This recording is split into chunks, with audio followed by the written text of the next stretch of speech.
So, was President Trump's visit to the Middle East good for Israel or not? Military expert Eli Pieps shared his thoughts about the trip and the stop in Saudi Arabia in specific with our correspondent Julie Stahl in our Jerusalem studio. Take a look. Eli Pieps, thank you for joining us on Jerusalem Dateline. Now, President Trump has supposedly made this deal with Saudi Arabia. Now, Saudi Arabia is not really a friend of Israel's, though there's been talk of maybe it joining the Abraham Accords. How should Israel be viewing this huge deal with Saudi Arabia? I think Israel views this deal with a certain amount of caution. Anytime arms are coming into the Middle East, even if we have a friendly regime right now, who knows what that regime will look like in 5, 10, 20 years from now.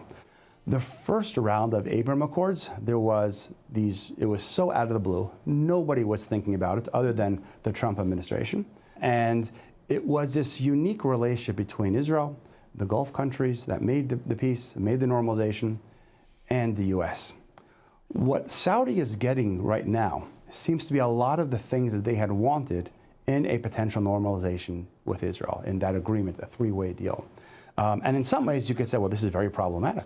Saudis are getting all of the things that they wanted from the U.S., but they haven't had to make the offer of normalizing ties with Israel. The reason why I think ultimately it is actually beneficial is that long term, when Israel and Saudi Arabia normalize relations, it needs to be seen, this is not because they were coerced by the big brother, the U.S. It's because it was a Saudi Arabian interest to normalize a relation with Israel. Not because they needed anything else.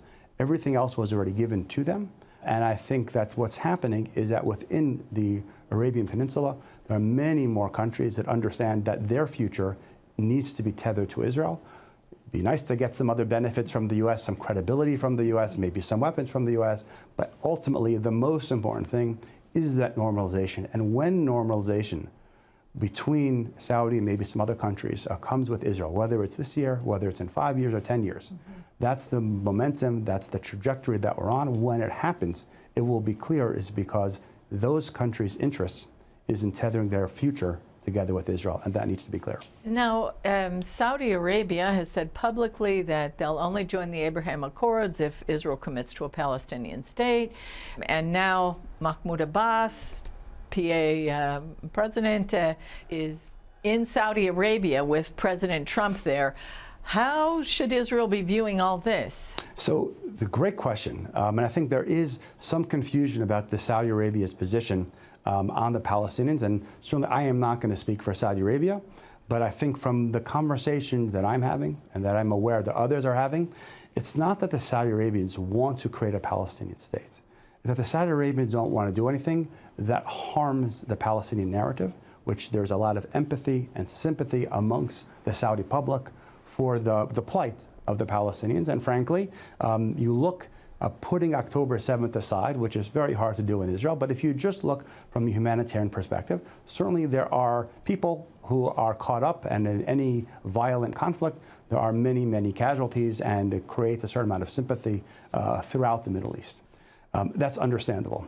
But ultimately, if there is going to be a normalization between between Israel and the Saudi Arabia, which I believe, and I believe the Saudis believe, is in their interest, they cannot allow a powerful and influential Palestinian narrative to constantly be able to rise its head and try to throw a wrench into the works.